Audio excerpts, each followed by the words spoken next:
I would recognize a motion to that effect. Move approval. It's been moved and seconded. Any questions or comments? We'll vote. Approved. Next item is the consent docket, subject to individual consideration. I'd recognize a motion. Move approval subject to individual considerations. It's been moved and seconded. Are there any items for individual consideration? Seeing none, we'll vote. Approved.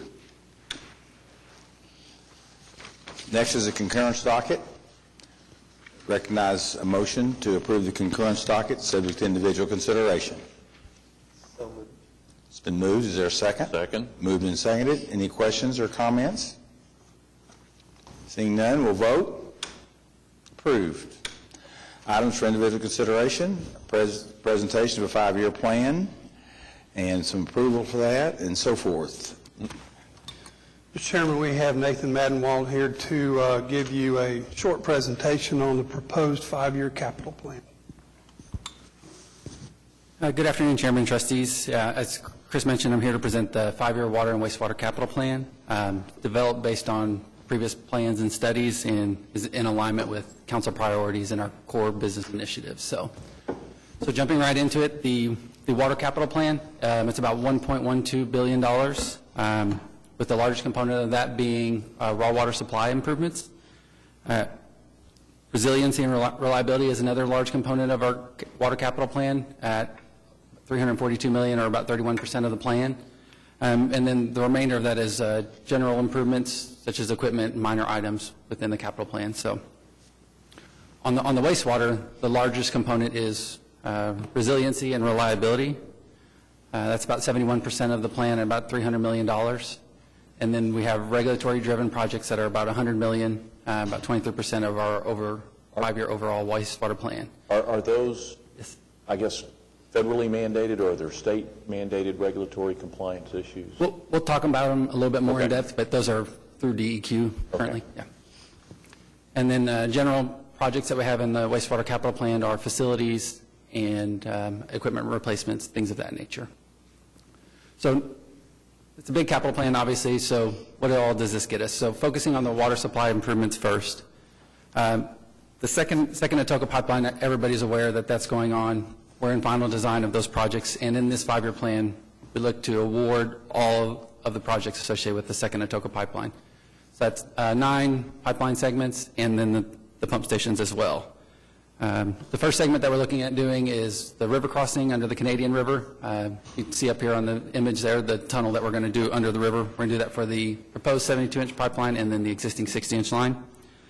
We want to move forward this as quickly as possible, but we're planning to be done around 2024. So while we're moving forward with that, we still got to do some upgrades with the existing pipeline. We'll be replacing existing balancing tanks at the pump stations, and then we're also going to do some surge improvements at one of the remaining stations we weren't able to do with the last project. We're going to award those in 19 and be done with them in 20. It's the plan. And then we're also looking forward to the next phase of our raw water system, which is the Kiamichi pipeline. That's a critical project that we're going to have online per the settlement, and we're going to have to start developing the corridor on that so we can begin land acquisition and easement purchase.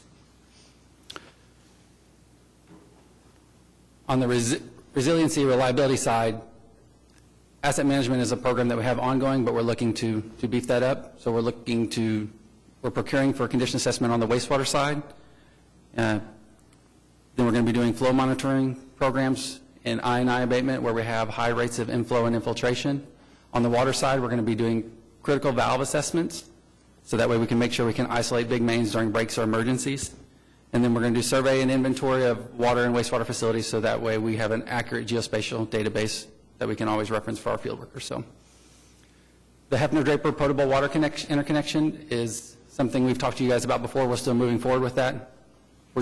The eastern connection is something we pushed out past the 5-year. The western, we have a couple segments in this 5-year CIP that we're going to bid out, looking to get that done in 2020. So, at Draper Water Treatment Plant, the major project we're doing is the Clearwells. I apologize, there's an error on that presentation. We're wanting to get that awarded in fiscal year 2019, and that'll be about an 18-month construction window. We're needing to do that because the existing Clearwells are are aged, and we want to make sure we have a good, reliable supply. When we build the new clear wells, we'll be able to take those ones out of service and build new ones in their place. At the Hefner Water Treatment Plant, we have a couple process improvements we need to do. Lime system and ozone system, they've reached about the end of their useful life, and we need to upgrade them to meet our 100 MGD capacity and provide reliable treatment for our customers. And then we also want to do emergency generation at the Hefner Water Treatment Plant, so that way if we have power outages or there's an emergency situation, we're still able to operate the plant and serve our customers. So focusing more on the wastewater side, we've got projects going on at North Canadian, Deer Creek, and Chisholm. We're going to have to do electrical upgrades. We've had a study where they've assessed our current electrical systems, and we need to improve it so our guys can safely operate and maintain the plants. At Deer and Chisholm, we've also got projects we need to do to improve processes and update aged equipment. For main replacements, we have $5 million for water annually that we're going to be doing, and wastewater we're going to do $10 million a year. And we want to bump up the water after the 5-year plan once we get some of our big capital projects completed. For booster and lift station upgrades, those are ongoing based on master plan and staff assessments of existing equipment where we need to do upgrades. So back to your question on the regulatory compliance, the South Canadian wastewater treatment plant, ACOG did a study on the receiving river and looked at all the different cities and municipalities that discharge to the river, and they allocated how much each person could discharge. So that one, we've got a new permit renewal, and they're going to require us to upgrade our treatment process to meet those more stringent conditions. Okay. We want to award that in 2020, and we think it's going to be about 24 months for construction to get that done. And then the other component is relief sewer interceptors.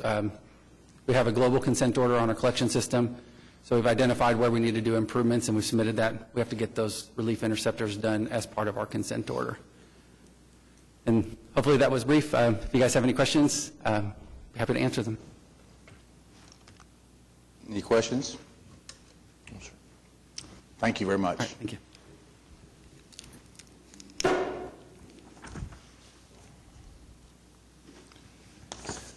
Next, we're being asked to approve the 5-year plan after having been given the presentation.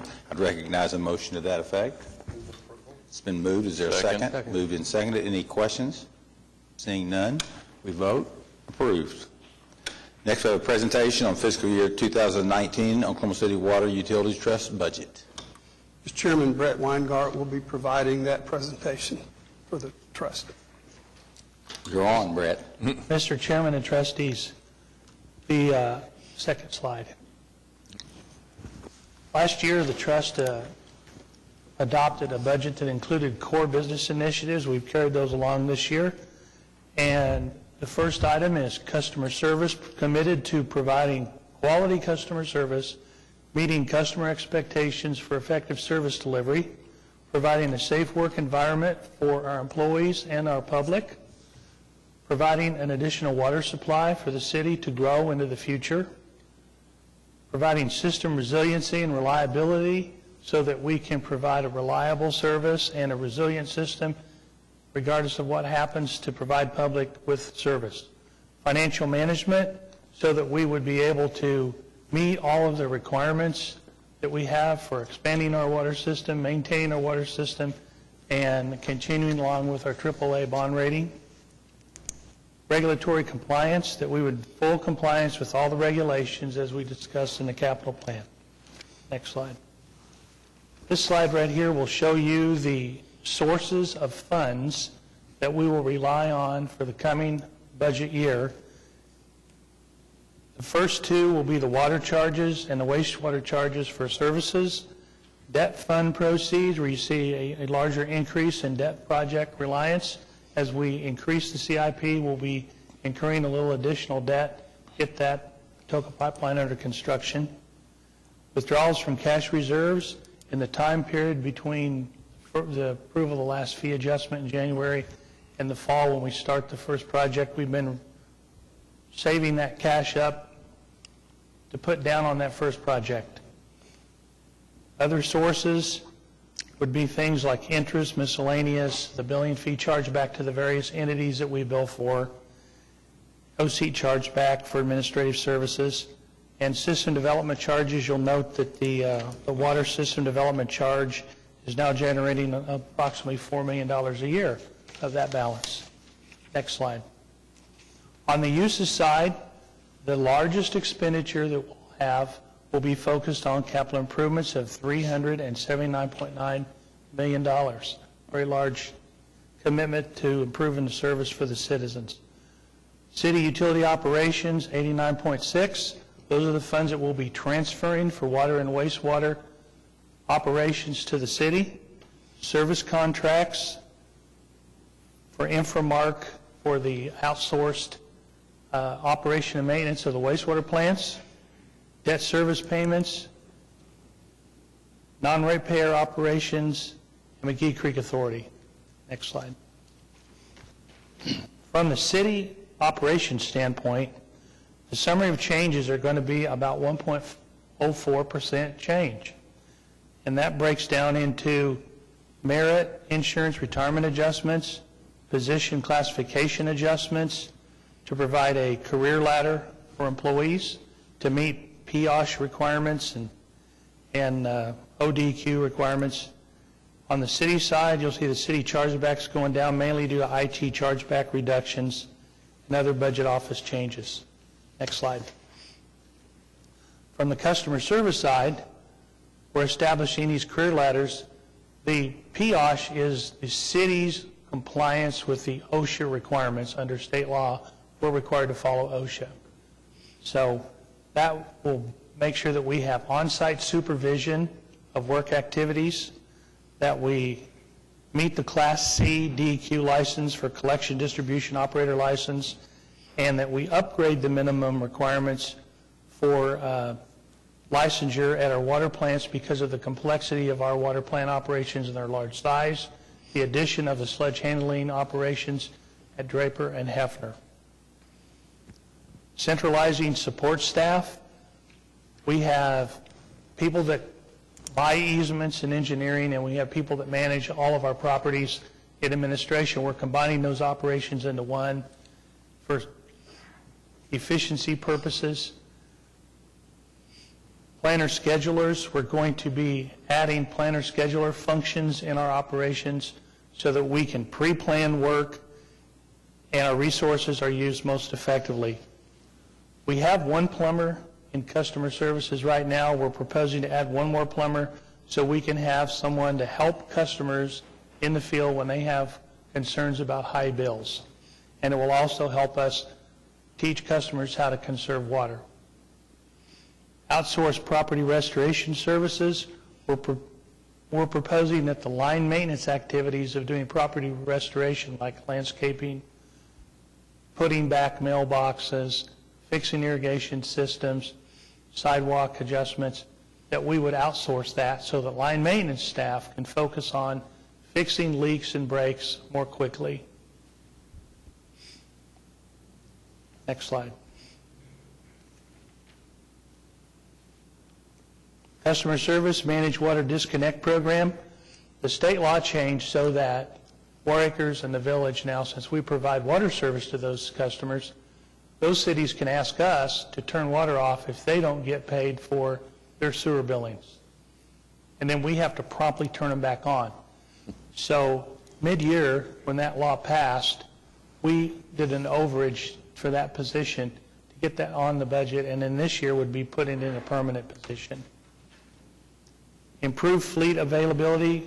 There's certain specialized equipment that it's better for us to just have the vendor do that work so we can get that back on the road quicker. And then there are certain preventive maintenance activities that we need to be doing, and with the size of our fleet adjusting over the years, we need to have additional mechanics so we can have the turnaround quicker on that. We want to make a larger commitment to compliance with the city records retention program, and there are many more requests for public information than there used to be, and being able to have that program in place and have people to specifically focus on that, we think will improve our turnaround time on those activities. Next slide. Enhancing line maintenance customer service support. When we look at the number of employees that a field supervisor supervises, it ranges from 15 to 16 people each. We need to add a couple of additional field supervisors so we can reduce the number of employees per supervisor to 9. And so we'll be focusing on that. That'll give them better oversight. And that we're going to have an administrative coordinator assume some of the payroll, personnel paperwork activities so the supervisors can be in the field more often rather than in the office dealing with paperwork.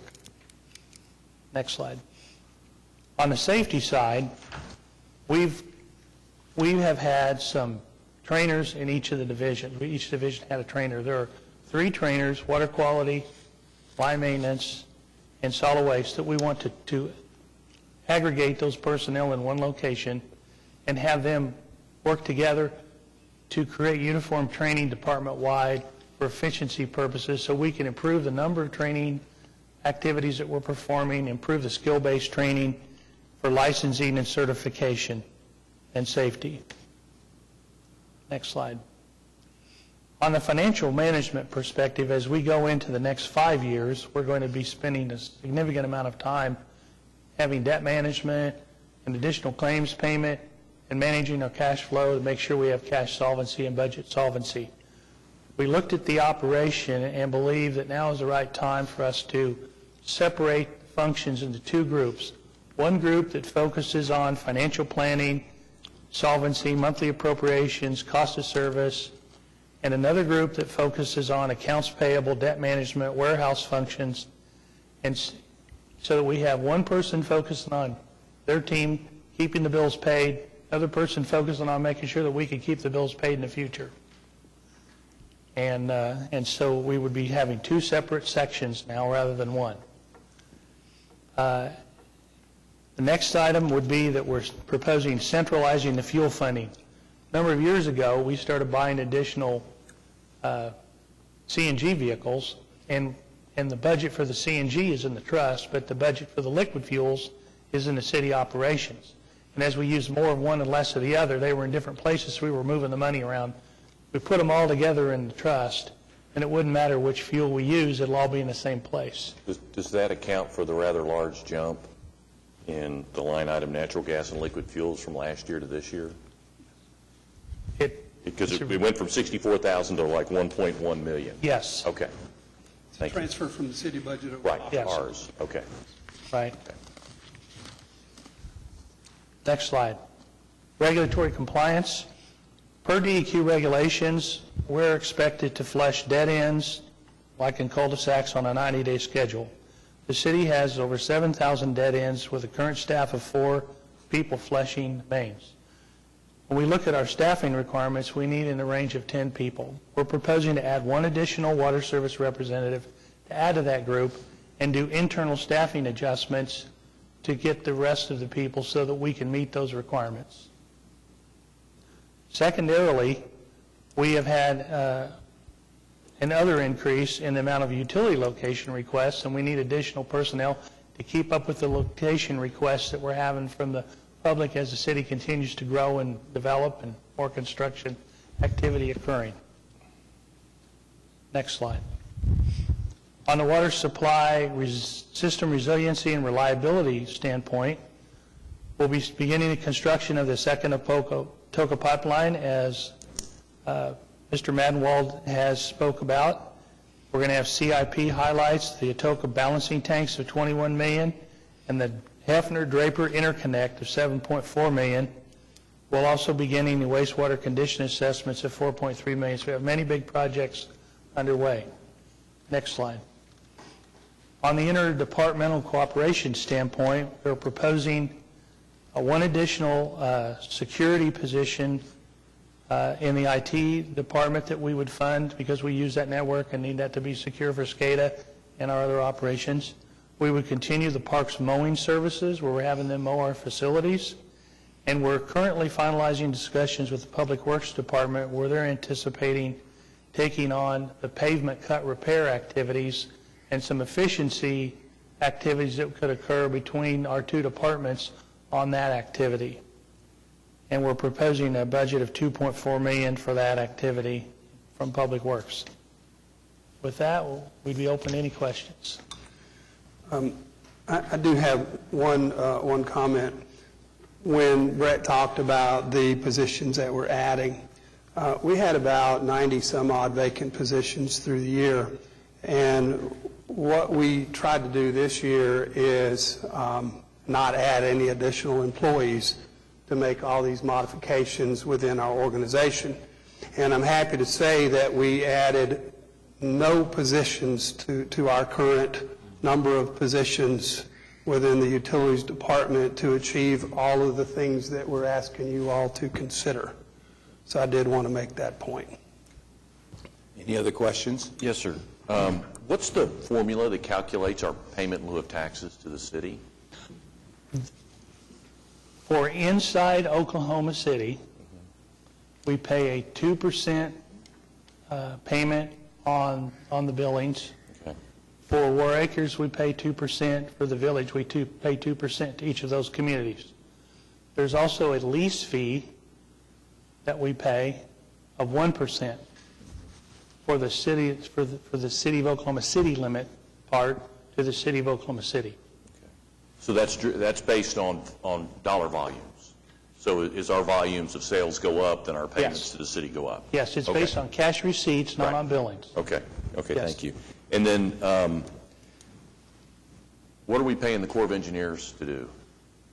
The Corps of Engineers has on-site activities at Canton and Sardis. Okay, And per the contracts we have for storage of water, there's Right. certain percentages of the O&M costs that they perform for us, like releasing water. okay.